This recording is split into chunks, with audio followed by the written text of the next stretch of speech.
जय हिंद, अखंड भारत, हिंदू राष्ट्र, जय मगध, जय बिहार, जय मिथिलांचल। देखो, बिहार के बारे में थोड़ा हम आप लोगों से बात करेंगे क्योंकि हम भी नवादा बिहार से हैं जानते ही हो, नवादा गया। ठीक है, देखो बिहार की जो हर राज्य सरकार या केंद्र सरकार की अपनी एक बजट होती है। ठीक है, और वो बजट एक साल में निकलता है। बिहार का जो बजट है उसका 50% कंट्रोल जो है मात्र दोनों नेताओं के पास है। एक तो हो गए मुख्यमंत्री और दूसरे हो गए उप मुख्यमंत्री। ठीक है, तो चाहे आप मान के चलो मुख्य आप रूप से आप देखोगे, चाहे जैसे स्वास्थ्य मंत्री हो गया, मंत्रालय हो गया, या फिर होम मिनिस्ट्री हो गया, और बहुत सारे जो प्रमुख मंत्रालय हैं।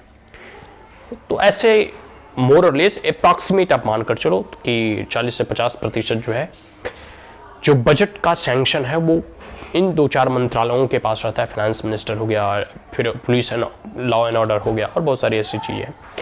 ये सब 2-3 लोगों के कब्जे में ही है।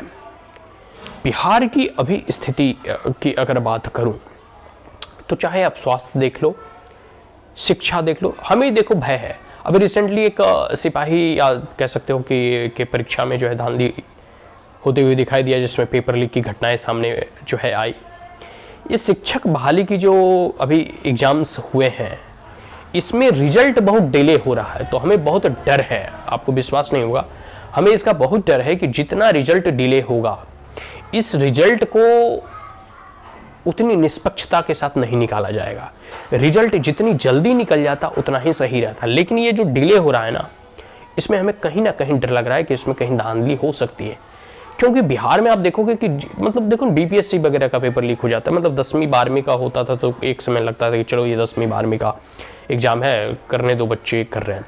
लेकिन ये बीपीएससी जैसी संस्थानों का लीक हो जाता है, दरोगा भर्ती हो गया, और कई एक ऐसे एग्जामिनेशन के पेपर्स वगैरह जो है लीक हो जाते हैं। रिसेंटली सिपाही भर्ती वाला जो है पेपर और प्रश्न पत्र पहले ही बांटे जा चुके थे और पूरा का पूरा जो है लीक हो गया। ये न्यूज वगैरह में भी ऑलरेडी अवेलेबल है।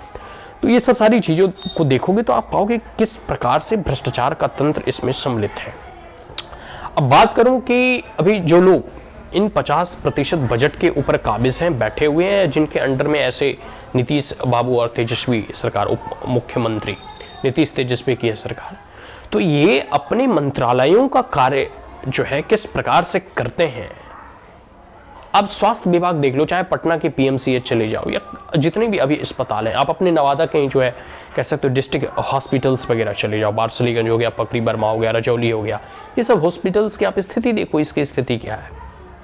आप कभी जो है और जितने भी चाहे कह सकते हो डिस्ट्रिक्ट वगैरह हैं, आप गया चले जाओ, शेखपुरा चले जाओ, इधर आपका नालंदा चले जाओ, नालंदा की पावापुरी वगैरह जो सो कॉल्ड बहुत ही पॉपुलर चर्चित है कि भाई पावापुरी हॉस्पिटल में अच्छा हॉस्पिटल है, बड़ा हॉस्पिटल। आप लेकिन स्थिति आप देखो ना, इमरजेंसी वार्ड में जाकर देखो किस प्रकार से लोगों का इलाज होता है। पटना के हॉस्पिटल में जाके देखो क्या होता है, बक्सर के देखो, आरा में देखो जाके क्या स्थिति है डिस्ट्रिक्ट हॉस्पिटल्स की। तो ये सब तो शिक्षा के बाद जो है स्वास्थ्य की ये कंडीशंस हैं। लॉ एंड ऑर्डर की तो आपको कोई स्थिति ही मालूम है कि बिहार में साइबर क्राइम, साइबर फ्रॉड इस प्रकार से बढ़ रहा है ना, और इस प्रकार से बढ़ा हुआ है। एटीएम से बदल लेना, एटीएम खोल लेना, कह सकते हो कि मोबाइल के द्वारा जो है बहुत सारे प्रकार के साइबर क्राइम्स वगैरह होते हैं। ये सब सारी चीज़ें जो है ना, कह सकते हो कि अजीब स्थिति है भाई। आपका कब जो है बैंक से पैसा उड़ जाए आपको पता ही नहीं चलेगा। एक ओटीपी दिया, फिंगरप्रिंट कहीं से वो लिया, बैंक का जो है कुछ भी मतलब आपका कुछ वैसे सीक्रेट्स डॉक्यूमेंट्स वगैरह अगर रिवील हो गए तो साफ हो गया बैंक देखते देखते। तो ये सब सारी स्थिति है। लॉ एंड ऑर्डर की तो स्थिति आपको मालूम ही है कि कैसी है। तो ये पूरे के पूरे कुछ लोग मिलकर जो सत्ता पे अभी काबिज हैं, मुझे लगता है कि उन्हें सरकार चलाने नहीं आता। भले ही वो विगत इतने वर्षों से जो है सत्ता में काबिज हैं, भले ही इतने वर्षों से वो सत्ता पे बैठे हुए हैं, लेकिन बिहार उनसे संभल नहीं रहा। और इसका कारण है, पहला कारण तो यह है कि नीतीश बाबू अब थक चुके हैं, ऊब चुके हैं, और उनकी मानसिक स्थिति अभी, मानसिक संतुलन वो खो चुके हैं। कई बार चीज़ें उनको याद नहीं रहता। आप देखो जनता दरबार जब वो लगाते हैं तो स्थितियाँ किस प्रकार से, मुख्य सचिव, मुख्यमंत्री कैसे कैसे करते हुए, मुख्य सेक्रेटरी, मुख्य चीफ वगैरह करते हुए दिखाई देते हैं। तो मानसिक स्थिति हमें लग रहा है कि उनका ठीक नहीं है।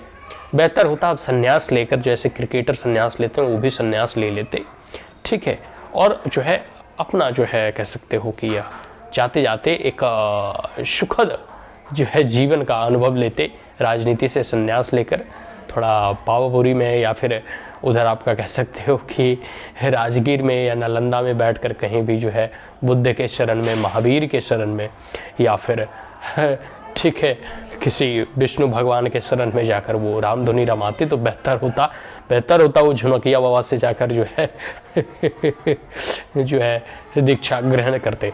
खैर, उनकी अपनी महत्वाकांक्षा है पीएम बनने का। खैर वो तो 2014 में भी था, वो बने नहीं, आगे भी नहीं बनेंगे। लेकिन जो भारत के और जो बिहार के उत्तराधिकारी हैं, अपने आप को घोषित कर चुके हैं कि आने वाले बिहार के हम मुख्यमंत्री होंगे, उन्हें सोचना चाहिए भाई आपका अभी बिहार में भविष्य है। और अगर अभी से स्थितियां आपकी जो है डिपार्टमेंट की, आपके जो भी मंत्रालय आपके अंतर्गत है, उसकी स्थितियां अगर अभी से इस प्रकार से चरमराती रहेगी तो हमें नहीं लगता कि बिहार में आपका भविष्य जो है बहुत ही स्वर्णिम होगा। क्योंकि बिहार की जनता जो है आने वाले समय में जब आपको वोट देगी तो आपके लालू जी के कार्यकालों से ठीक है जो प्रभाव है वो तो रहेगा ही, लेकिन उससे भी कहीं अधिक वर्तमान की स्थितियों से प्रभावित होकर लोग वोट देंगे। क्योंकि अंतोगत वो देखेंगे ना, युवा जो है वो देखेंगे कि किस प्रकार से बिहार की शिक्षा का, स्वास्थ्य का जो है और लॉ एंड ऑर्डर की है या फिर साइबर क्राइम की है, या जो भी सारी चीज़ें हैं, इसकी स्थिति क्या है। और इसकी स्थिति इतनी चरमराई हुई है बिहार में कि आपको प्यार के आधा पुलिस तो जो है शराब पकड़ने में लग गए लेकिन फिर भी कंट्रोल नहीं हो पा रहा है। क्योंकि भाई जब तक आप इसमें सोशल अवेयरनेस नहीं फैलाओगे, जब तक ग्राउंड लेवल पे, धरातल पे जो है इस पर कोई मॉनिटरिंग कमेटी ऐसा विलेज लेवल आप नहीं बैठाओगे, तब तक हमें नहीं लगता कि जो है आप इसमें कामयाबी हासिल कर सकोगे। लेकिन देखिए आने वाले समय में जो है चीज़ें क्या उभर कर सामने आती है। लेकिन हम यही कहेंगे कि ऐसे लोग जो कि अपने इंपॉर्टेंट मंत्रालयों को लेकर बैठे हुए हैं, टॉप मोस्ट लीडर जो अभी बिहार के हैं, मुख्यमंत्री और उप मुख्यमंत्री, या जिनका कब्जा 50% से अधिक जो है बजट के ऊपर है, ऐसे लोगों को चाहिए कि अपने डिपार्टमेंट का वो कार्य सुचारू रूप से चलाएं अच्छे बिहार के परफॉर्मेंस के लिए। लेकिन इनके पास तो कोई मोटो, कोई विजन, कोई है नहीं कि हमारा आने वाला 25 साल के बाद बिहार कैसा हुआ, 50 साल के बाद बिहार कैसा हुआ, 10 साल का रोड मैप क्या है। इनका कोई मोटिव, कोई एजेंडा तो है नहीं। इन्हें कुर्सी जो है अपनी विरासत में मिली है, उसका ही यह उपभोग कर रहे हैं। लेकिन यह विरासत की कुर्सी और राजगद्दी लोकतंत्र में अधिक दिनों तक नहीं टिकती। अधिक से अधिक 5 साल, 10 साल, अंत में बिहार की जनता आपको उखाड़ कर ही फेंकेगी। जय हिंद।